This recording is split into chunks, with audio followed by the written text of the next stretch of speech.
اعوذ باللہ من الشیطان الرجیم بسم اللہ الرحمن الرحیم۔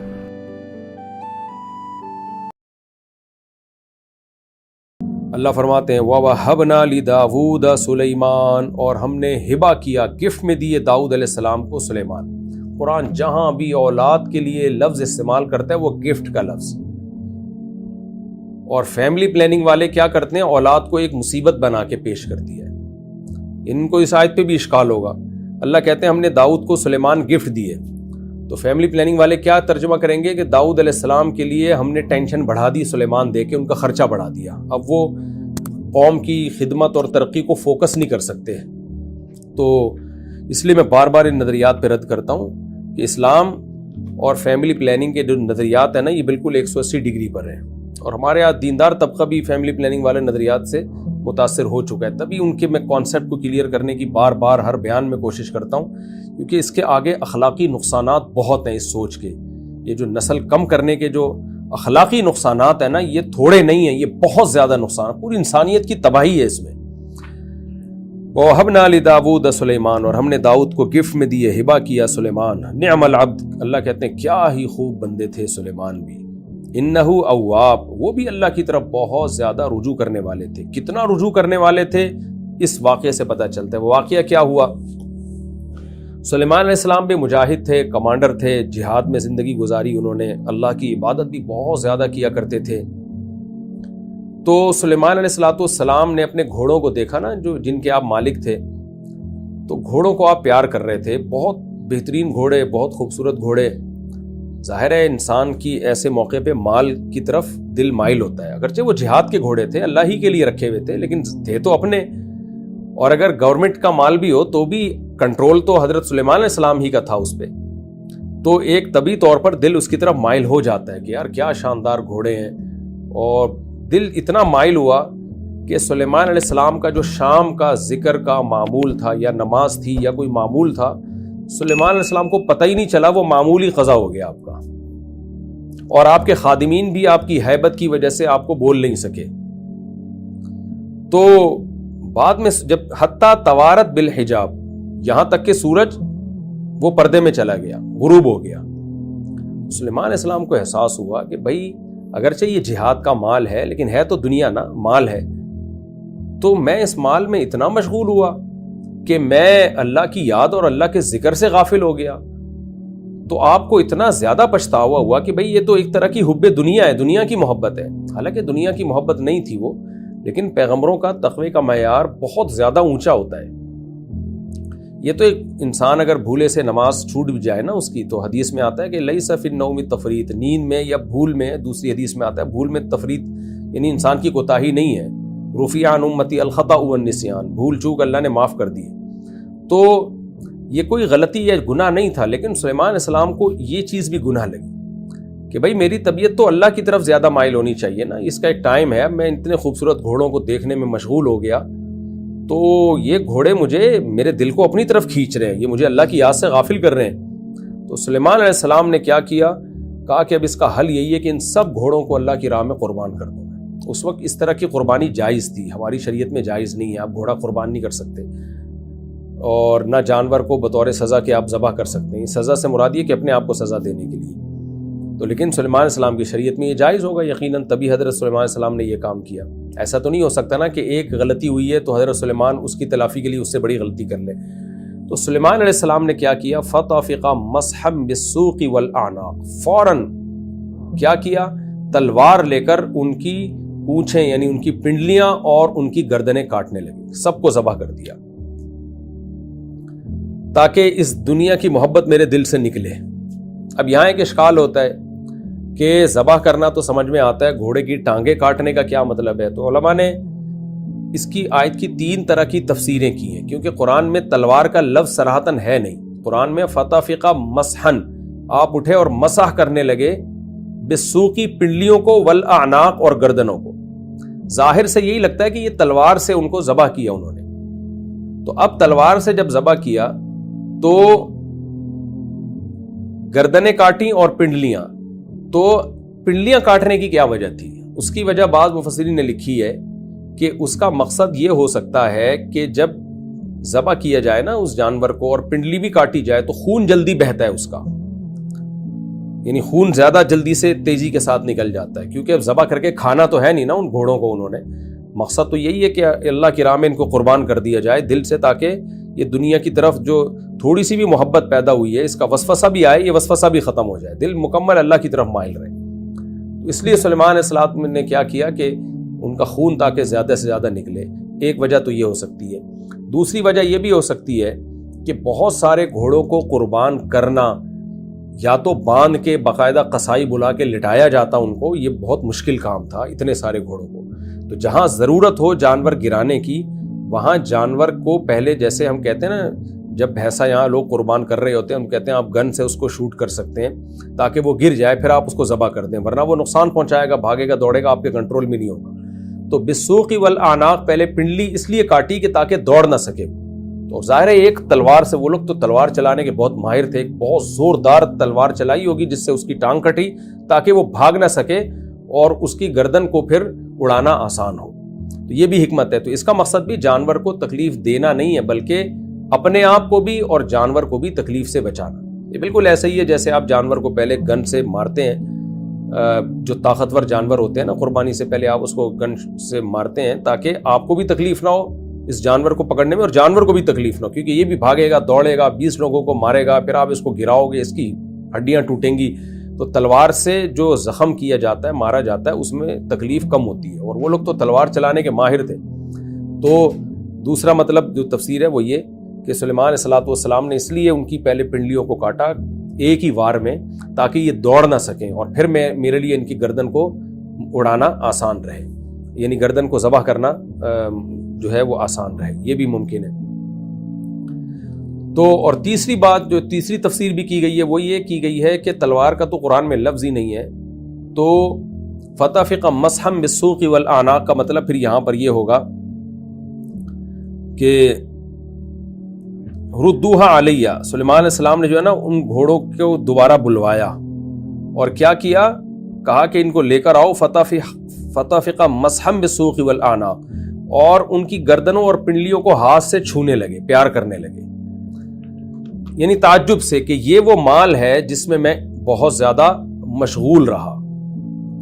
یہ وہ مال ہے، یعنی تعجب سے اس کو دیکھنے لگے۔ یہ تفسیر اگرچہ مرجو ہے لیکن بہرحال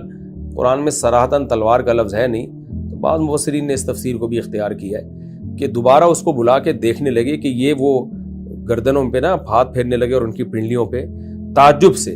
کہ یہ وہ مال ہے جس کی وجہ سے میں اللہ کی یاد سے غافل رہا، تو مجھ سے غلطی ہوئی ہے، لہذا پھر آگے انہوں نے اللہ سے دعا مانگی۔ تو تینوں تفسیریں، تینوں پہ کوئی کلام نہیں ہے، پہلی دو تفسیریں راجح ہیں کہ ان کی جو کیونکہ یہ کنایا ہے تفقہ مسحا بالسوق، یہ کنایا ہے کاٹنے سے ہی، تلوار چلانے سے ہی کنایا ہے یہ، تو ظاہر ہے ترجمہ وہی کیا جائے گا نا جو عرب کے محاوروں کے زیادہ قریب ہو۔ تو خلاصہ یہی نکلا کہ سلیمان علیہ السلام نے جب دیکھا کہ میں ان گھوڑوں کی دیکھ بھال میں، ان کو پیار کرنے میں اتنا مشغول ہو گیا کہ مجھ سے نماز ہی قضا ہو گئی یا کوئی ذکر کا معمول تھا وہ قضا ہو گیا، تو اس کا مطلب میرا دل ان گھوڑوں کی طرف بہت زیادہ مائل ہو چکا ہے۔ اگرچہ یہ گھوڑے جہاد کے ہیں لیکن بہرحال ہے تو دنیا کا مال، میری طبیعت اس کی طرف بہت مائل ہو چکی ہے، اس نے مجھے اللہ کی یاد سے غافل کیا، تو اس مال کو میں اپنی ملکیت سے نکالوں گا، لہذا وہ سارے گھوڑے انہوں نے ذبح کر دیے، اور ذبح کرنے سے پہلے ان کی ٹانگیں اس لیے کاٹی، ایک ایک ٹانگ کاٹی ہوگی تاکہ وہ بھاگ نہ سکیں، دوڑ نہ سکیں، یا اس لیے تاکہ ان کا خون زیادہ سے زیادہ نکل جائے اور ان کی موت جلدی واقع ہو جائے، دونوں میں سے کوئی بھی حکمت ہو سکتی ہے۔ تو میں دوبارہ اب ترجمہ کرتا ہوں۔ اذ عرض علیہ بالعشی الصافنات الجیاد، جب سلیمان پر پیش کیے گئے شام کے وقت صافنات، وہ گھوڑے جو بہت چست گھوڑے ہوتے ہیں، الجیاد بہت عمدہ گھوڑے، تو جب پیش کیے گئے فقال انی احببت حب الخیر، حضرت سلیمان اس میں اتنا مشغول رہے کہ آپ کا معمول قضا ہو گیا تو کہنے لگے میں مال کی محبت میں پڑ گیا، اپنے رب کی یاد سے غافل ہو کر، حتی توارت بالحجاب، یہاں تک کہ سورج غروب ہو گیا، یعنی جو ٹائم تھا میرا معمول کا وہ قضا ہو گیا، ردوها علیہ، لاؤ ان گھوڑوں کو واپس لے کر آؤ، فطفق مسحا بالسوق والاعناق، اور ان کی پنڈلیاں اور ان کی گردنوں کو کاٹنا شروع کیا، اس مال کو اپنی ملکیت سے نکال دیا۔ تو یہاں پھر میں دو تین باتیں آپ سے عرض کروں۔ یہ جو حضرت سلیمان علیہ السلام نے گھوڑوں کی قربانی دی یہ اس زمانے میں کی شریعت تھی. ہمارے ہاں یہ جائز نہیں ہے. کوئی خود سے یہ کام نہ کرے کہ بھئی مجھے گھوڑے سے محبت ہے, اللہ کی یاد سے غافل کر رہا ہے تو میں اسے اڑا دوں. ایک بات. دوسری بات یہ کہ شریعت میں ہماری جانور کا کوئی عضو کاٹنا بھی حرام ہے. اس آیت سے استدلال کر کے اب کوئی یہ نہیں کر سکتا کہ میرا اونٹ جو ہے اس کو نہر کرنا چونکہ مشکل ہو رہا ہے لہذا میں اس کی ٹانگ کاٹ دیتا ہوں پہلے تاکہ بھاگنا اس کے لیے ممکن نہ رہے. تو آپ اس کی ٹانگ کو باندھ سکتے ہو, کاٹ نہیں سکتے. یہ حرام ہے شریعت میں. اور کسی نے کاٹ دی گناہ بھی ہوگا اور وہ ٹانگ حرام بھی ہوگی. یعنی جانور کے زندگی میں جو اس کے جسم سے اس کا جو حصہ جدا کیا جاتا ہے وہ مردار کے حکم میں ہوتا ہے. تو اب آپ کے پاس جانور کو ذبح کرنے کا ایک ہی طریقہ ہے. وہ طریقہ صرف یہی ہے کہ آپ اس کو باقاعدہ ذبح کریں جو طریقہ شریعت نے بتایا, اور وہ بھی بقرعید کے دنوں میں. قربانی انہی دنوں میں مشروع ہے. اور تیسرا ایک اشکال یہاں پر یہ ہوگا کہ اس میں جانوروں کا قصور کیا تھا کہ سلیمان علیہ السلام سے غلطی, ان کے خیال کے مطابق غلطی ہوئی کہ میں مال کی محبت میں مشغول ہو گیا, اللہ کی یاد سے غافل ہو گیا. تو غافل تو آپ ہوئے اگر آپ کے خیال کے مطابق, تو اس میں گھوڑے کا کیا قصور ہے؟ تو دیکھیے اللہ تعالیٰ نے ان جانوروں کو انسان کے لیے پیدا کیا ہے. انسان اپنی کسی مصلحت سے جانور کو قربان کر سکتا ہے. وہ مصلحت مادی بھی ہو سکتی ہے, روحانی بھی ہو سکتی ہے. مادی مصلحت کیا ہے؟ گوشت کھانا, یہ مادی مصلحت ہے. روحانی مصلحت کیا ہے؟ کہ اپنے دل سے دنیا کی محبت نکالنا. جیسے اچھا روحانی مصلحتوں کی ایک مثال ہے حج میں جو ہم دم دیتے ہیں. کوئی آپ سے غلطی ہو گئی تو وہ غلطی کا کفارہ کیا ہے؟ بکرا ذبح کریں. اب سوال پیدا ہوتا ہے بھائی غلطی تو حاجی سے ہوئی ہے, عمرہ کرنے والے سے ہوئی ہے, بکرے کو سزا کیوں دی جا رہی ہے؟ بھائی یہی کہا جائے گا یہ جانور اللہ نے آپ کی خدمت کے لیے مسخر کیے ہیں, انسان کی خدمت کے لیے. تو اب حاجی سے کوئی غلطی ہوتی ہے یا عمرہ کرنے والے سے کوئی غلطی ہوتی ہے تو اللہ کہتے ہیں اس غلطی کی تلافی میں تمہیں اپنی ملکیت کا جانور ایک قربان کرنا پڑے گا. تو کیونکہ ملکیت تو انسانی کی ہوگی نا, چاہے اس وقت مالک ہو اس کا یا خریدے وہ, تو وہ بھی ایک مال کی حیثیت ہے جانور کی. ہاں اس کا گوشت پھر صدقہ کرنا پڑے گا, اس میں غریب کا بھی فائدہ ہے. تو جانور چونکہ انسان کی خدمت کے لیے ہیں تو کوئی بڑی مصلحت ہو تو جانور کو قربان کیا جا سکتا ہے. یہ بالکل ایسے ہی جیسے سلطان محمد فاتح نے استنبول پہ قبضہ کرنے کے لیے ہزاروں دمبے اور بیل جو ہے نا وہ ذبح کروا دیے تھے تاکہ ان کی چربی کو پتھر پہ ڈالا جا سکے اور ان پتھروں پہ پھر بحری جہازوں کو چلایا جا سکے, کشتیوں کو چلایا جا سکے. تو وہاں بھی کوئی اشکال ہو سکتا تھا کہ آپ ترکی فتح کرنے کے لیے دمبے کیوں ذبح کر رہے ہیں, دمبے کا کیا قصور ہے؟ تو بھائی دمبے کا قصور نہیں ہے, جانوروں کا قصور نہیں ہوتا. لیکن جانور اللہ نے انسان کی خدمت کے لیے مسخر کر دیے ہیں. انسان اپنے فائدے کے لیے ان کو ہلاک کر سکتا ہے, ان کو اپنے فائدے کے لیے پنجروں میں بند کر سکتا ہے, ٹکٹ لگا سکتا ہے ان کے اوپر. سائنسدان ریسرچ کرنے کے لیے کتنے جانوروں کو قتل کر دیتے ہیں حالانکہ وہ ریسرچ ہو رہی ہوتی ہے ابھی. تو انسانیت کی خدمت کسی بھی طرح سے ہو تو اس کے لیے جانور کو استعمال کیا جا سکتا ہے. ہاں بلا وجہ جانور کو مارنا حرام ہے, اس پہ ظلم کرنا بھی حرام ہے. اس بارے میں بہت ساری احادیث ہیں وہ میں بیان کرتا رہتا ہوں, یہ ابھی اس کا موقع نہیں ہے. بلا وجہ تو ایک چیونٹی مارنا بھی حرام ہے اسلام میں. خامخواہ میں آپ ایک چیونٹی کو بھی نہیں مار سکتے. لیکن کوئی مصلحت ہو تو سلیمان علیہ السلام کے دل میں یہ مصلحت تھی بھائی میرا دل اس کی طرف مائل ہو گیا, میں اللہ کی یاد سے غافل ہو رہا ہوں. اس کا حل یہی ہے کہ اس کو ذبح کر دیا جائے. لیکن پھر سوال پیدا ہوتا ہے کہ یہ تو جہاد کا آلہ تھا, یہ تو لڑائی میں کام آتا تھا, اس کا تو باقی رہنا ضروری تھا. تو اس کی تلافی پھر آگے سلیمان علیہ السلام نے کی ہے کہ اللہ یہ گھوڑے بھی میں نے ذبح کر دیے, اب میں لڑوں گا کس سے؟ یہ میں لڑوں گا کس سے؟ تو مجھے ایسی حکومت دے کہ میں ان چیزوں کا محتاج نہ رہوں. تو اس کی وجہ یہی ہے سلیمان علیہ السلام نے جو دعا مانگی ہے نا کہ آپ نے جب گھوڑے ذبح کر دیے تو آپ کو خیال ہوا کہ میں نے اللہ کی محبت میں گھوڑے تو قربان کر دیے لیکن لڑائی کے لیے بھی تو گھوڑے چاہیے نا. تو یہ جو پورا واقعہ ہے نا یہ سب خلاف قیاس ہے. خلاف قیاس یہ کہ آپ اس میں حضرت سلیمان کو فالو نہیں کر سکتے کہ آپ گھوڑے ذبح کر دیں یا اپنے جنگی آلات کو تلف کر دیں. یہ سلیمان علیہ السلام کا اللہ سے ایک خاص نوعیت کا تعلق تھا, اس تعلق کی بیس پہ سلیمان علیہ السلام کر رہے تھے. تبھی پھر سلیمان علیہ السلام نے آگے اللہ سے دعا مانگی, ہے اللہ یہ میرے گھوڑے بھی ذبح ہو گئے اور اب لڑوں گا میں کس سے, تو مجھے کوئی ایسی حکومت دے تاکہ میں تیری راستے میں جہاد کر سکوں. پھر اللہ نے آپ کی دعا قبول کی. تو ظاہر ہے اللہ اگر دعا قبول نہ کرتا پھر تو ایک حکومت کا بہت بڑا نقصان ہو جانا تھا نا. تو اللہ کے علم میں یہ بات تھی کہ میں ان کو ایسی حکومت دوں گا کہ میں ان کو گھوڑوں سے مستغنی کر دوں گا. تو اس لیے یہ اللہ اور بندے کا, سلیمان علیہ السلام اور اللہ کا خاص معاملہ تھا. دوسرے کو اپنے آپ کو اس پر قیاس کرنا جائز نہیں ہے. تو ہماری شریعت میں جو ہمیں بتایا گیا ہم اسی کا مکلف ہیں، وہ یہی ہے کہ آپ جنگی آلات کو ضائع نہیں کر سکتے، آپ گھوڑوں کو کاٹ نہیں سکتے۔ نبی صلی اللہ علیہ وسلم نے فرمایا الخیل معقود فی نواسیھا الخیر الی یوم القیامہ، گھوڑے کی پیشانی میں اللہ نے قیامت تک کے لیے خیر رکھ دی ہے، اور وہ خیر کی تفسیر دوسری حدیث میں آتی ہے کہ غنیمت اور جہاد جو ہے، فتح جو ہے، آپ صلی اللہ علیہ وسلم گھوڑے کی جو ہے نا یہ جو پیشانی، اس کو انگلیوں سے جو ہے آپ صلی اللہ علیہ وسلم ان کے بالوں میں انگلیاں گھماتے تھے اور ایسے گھماتے تھے، ان کو بالوں کو نا بل دیتے تھے، اور پھر ایسے آپ فرماتے کہ اس گھوڑے میں قیامت تک کے لیے اللہ نے خیر رکھ دی ہے۔ تو آج بھی پوری دنیا میں ہر آرمی گھوڑوں کا استعمال کرتی ہے، کیونکہ بہت ساری جگہوں پہ ٹینک نہیں جا سکتے، وہاں گھوڑا ہی کام آتا ہے۔ تو یہ پوری ڈیٹیل میں اس لیے کر رہا ہوں کہ سلیمان علیہ السلام کے واقعے سے استدلال کر کے کسی کے لیے جائز نہیں ہے کہ گھوڑوں کو کاٹنا شروع کر دے، بلکہ گھوڑوں کی نسل کی حفاظت کا ہمیں حکم ہے۔ تو یہ سلیمان علیہ السلام کا اللہ کے ساتھ ایک خاص معاملہ تھا، جو اللہ اور خاص بندوں کا معاملہ ہوتا ہے۔ تو اس کا مقصد صرف یہ بتانا ہے کہ سلیمان علیہ السلام کو اللہ کی یاد اور اللہ کے ذکر سے اتنی محبت تھی کہ اس محبت میں جو چیز رکاوٹ بنی ہے، سلیمان علیہ السلام نے اس کروڑوں کے مال کو جو ہے اللہ کے لیے قربان کر دیا کہ میرا دل جو ہے اللہ کی طرف مائل رہے، میرا دل ان چیزوں کی طرف مائل نہ رہے۔ یہ سلیمان علیہ السلام کے اللہ کے اعلیٰ درجے کے قرب کی دلیل ہے۔ باقی سلیمان علیہ السلام کی تو تلافی ہو گئی تھی، پھر گھوڑوں کے بجائے اللہ نے ان کو دوسری اور بہت سارے اسباب و وسائل دے دیے۔ ہر ایک کی تلافی نہیں ہوتی، لہذا باقی اپنے آپ کو حضرت سلیمان پر قیاس نہیں کر سکتے۔ ردوہا علیہ، لاؤ ان گھوڑوں کو میری طرف، فتفق مسحا بالسوق والاعناق، اور پھر ان کی پنڈلیوں اور ان کی گردنوں کو تلوار سے چھونے لگے۔ وَلَقَدْ فَتَنَّا سُلَيْمَانَ، اللہ کہتے ہیں ہم نے سلیمان کو ایک اور دفعہ آزمایا۔ وہ کیسے آزمایا؟ اس قرآن میں یہ واقعہ نہیں ہے، بخاری اور مسلم میں یہ واقعہ ہے، اس آیت کی تفسیر میں وہ واقعہ یہ ہے کہ سلیمان علیہ السلام، آپ کو پتہ ہے جہاد دو چیزوں سے ہی ہوتا تھا اس زمانے میں، اب بھی سواری اور افراد، یہ دو ہی چیزیں ہوتی ہیں جہاد میں۔ تو گھوڑا تھا سواری، اور افراد جو آپ کے پاس مجاہدین تھے، مجاہدین ہو یا افراد ہوں، یہ سب ماتحت ہوتے ہیں، اور ماتحت آپ کو معلوم ہے کہ پریشان بہت کرتے ہیں، ان کو سنبھالنا آسان کام نہیں ہوتا۔ آج بھی ملازمین، آپ 4 ملازمین رکھ کے دیکھ لیں، آپ کو اندازہ ہو جائے گا کہ کس قدر مشکل کام ہے ملازمین کو سنبھالنا۔ تو سلیمان علیہ السلام بھی اپنے جو ماتحت مجاہدین تھے، ان میں بعض لوگوں کی جو کچھ اطاعت میں کمی کی وجہ سے پریشان ہو جاتے تھے۔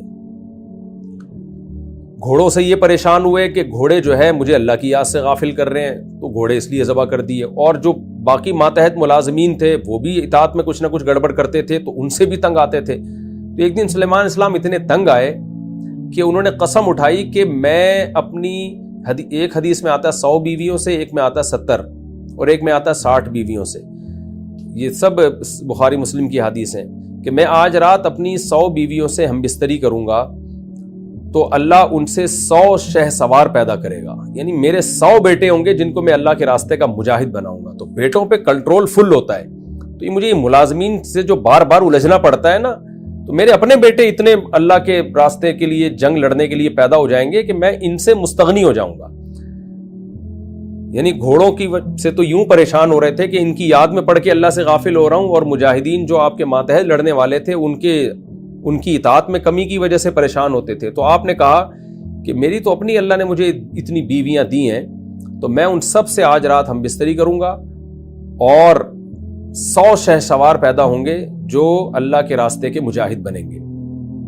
اب یہاں بعض لوگوں نے اشکال کیا ہے کہ ایک رات میں 60 70 یا 100 بیویوں سے ہم بستری ممکن نہیں ہے۔ اس کا جواب مولانا مودودی رحمۃ اللہ علیہ نے بھی اس آیت بخاری مسلم کی اس حدیث کا اسی بیس پہ انکار کیا ہے، اگرچہ یہ حدیث بخاری اور مسلم کی ہے، لیکن انہوں نے کہا کہ یہ تو عقلی طور پر ممکن نہیں ہے، تو اس لیے مولانا مودودی نے بھی بخاری کی حدیث پر اشکال کیا کہ یہ حدیث صحیح نہیں ہے، اگرچہ بخاری کی ہے۔ لیکن علماء نے مولانا مودودی پر بہت سخت رد کیا تھا کہ اس بیس پر بخاری اور مسلم کی حدیث کا انکار کرنا کہ کیونکہ وہ عقل سے بالا تر ہے، تو یہ جائز نہیں ہے،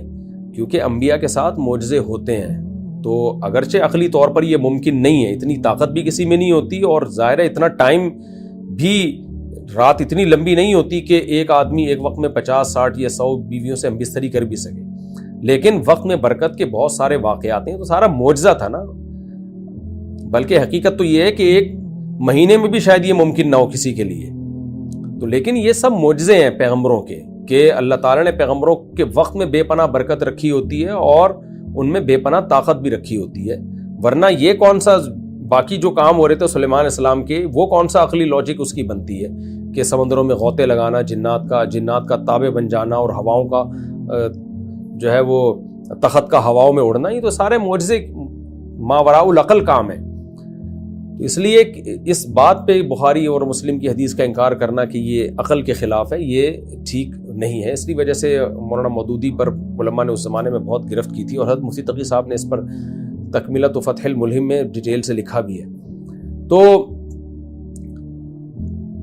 اب ہوا یہ کہ جب سلیمان علیہ السلام نے یہ کہا نا کہ میں اپنی اتنی بیویوں سے ہمبستری کروں گا اور میرے بیٹے پیدا ہوں گے اور سب کو اللہ کے راستے کا مجاہد بناؤں گا، اپنے گھر سے ہی اتنے مجاہد میں تیار کروں گا،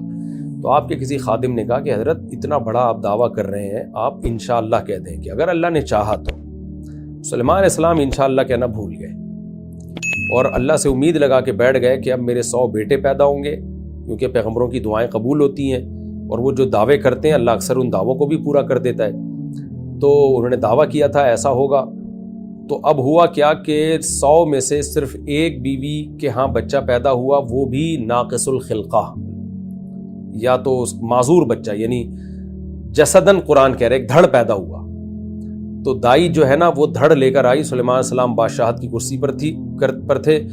اور دائی نے لا کے وہ دھڑ آپ کے جھولی میں ڈال دیا۔ جب دیکھا سلیمان علیہ السلام نے ایک بیٹا پیدا ہوا ہے اور وہ بھی معذور، تو آپ کو احساس ہوا کہ مجھ سے کوئی غلطی ہوئی ہے جس کی اللہ نے مجھے تنبیہ کی ہے۔ پھر وہ غلطی یہی کہ میں نے دعویٰ بہت بڑا کیا مگر میں نے اللہ کی طرف اس کی نسبت نہیں کی، انشاءاللہ نہیں کہا میں نے۔ یہ سب مضمون بخاری اور مسلم میں ہے۔ تو اللہ فرماتے ہیں وَلَقَدْ فَتَنَّا سُلَيْمَانَ، تحقیق ہم نے سلیمان کو آزمایا، وَأَلْقَيْنَا عَلَىٰ كُرْسِيِّهِ، اور ہم نے ان کی کرسی پر ڈال دیا جسدن ایک دھڑ، ثُمَّ أَنَابَ، پھر اس کے بعد سلیمان ہماری طرف متوجہ ہوئے، توبہ استغفار کی انہوں نے کہ اللہ مجھ سے غلطی ہوئی ہے۔ اب 2 واقعات سلیمان علیہ السلام کے ساتھ ہو چکے تھے، ایک گھوڑوں والا واقعہ، ایک ماتحت مجاہدین کی نافرمانی والا واقعہ کہ بھئی نہ بچے پیدا ہوئے، اتنے 100 بیٹے کہ جو اللہ کے راستے کا شہسوار بناتے، اور جو ماتحت مجاہدین ہیں، جو ماتحت ملازم ہیں، ان کو کنٹرول کرنا بھی مشکل ہو رہا ہے، اور جو گھوڑے تھے وہ میں نے اللہ کی یاد میں سارے حلال کر دیے، ذبح کر دیے، تو پھر جہاد میں کیسے کروں گا؟ تو مجھے تو اسباب اور وسائل چاہیے۔ تو اس لیے اب سلیمان علیہ السلام نے دعا مانگی، قال رب اغفر لی، پہلی بات اے اللہ میری مغفرت کر دے، مجھ سے غلطی ہوئی، وہب لی ملکن، اور مجھے ہبہ کر دے، عطا کر دے ایسی بادشاہت، لا ينبغی لاحد من بعدی، جو میرے بعد کسی کے لائق ہی نہ ہو، ایسے اسباب اور وسائل مجھے دے دے کہ میں ان اسباب اور وسائل میں پڑھ کے تجھ سے غافل بھی نہ ہوں، کیونکہ یہ والے اسباب اور وسائل جو عام طور پہ لوگوں کے پاس ہوتے ہیں تو وہ پھر بھرپور طریقے سے عبادت نہیں کر پاتے، ذکر اذکار نہیں کر پاتے۔ ظاہر ہے جس آدمی کے ہزاروں ملازم ہوں اور اتنا بڑا استبل ہو، وہ تو پھر انہی کی دیکھ بھال میں اتنا ٹائم لگے گا کہ جتنی عبادت جو جس عبادت کا اس میں شوق ہے، وہ شوق کیسے پورا ہوگا، جو رغبت ہے ان کے دل میں وہ کیسے پوری ہوگی۔ اب سلیمان علیہ السلام تو بہت بڑے عبادت گزار بھی تھے نا، وہ یہ بھی نہیں چاہتے تھے کہ مجھ سے اللہ کی عبادت چھوٹے، اور یہ بھی نہیں چاہتے تھے کہ مجھ سے جہاد چھوٹے، اللہ کی راہ کا